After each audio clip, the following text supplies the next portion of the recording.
Halo, assalamualaikum warahmatullahi wabarakatuh. Kembali lagi di channel saya Abai Abadi.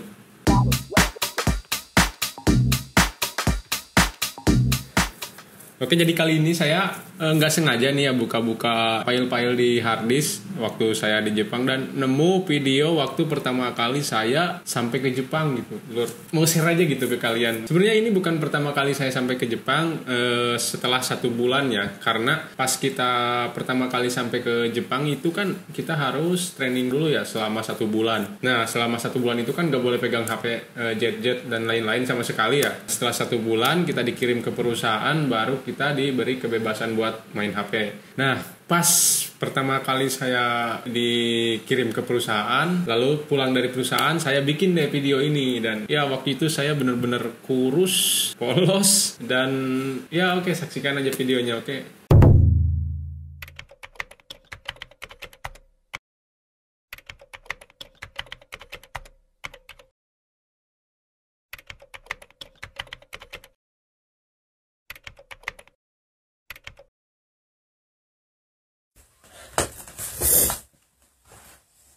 じゃあ皆さん、これが2つ目のビデオです。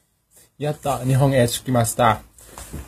初めて会社へ行った時は、私の仕事を説明してもらって、いろいろな会社のルールを森の課長に教えられた。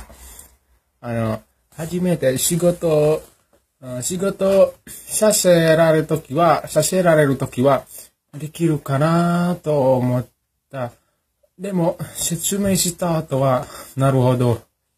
やはり大変な仕事だけど、いつも集中しなければならないし、ちゃんと指示をする。それだけ。終わり。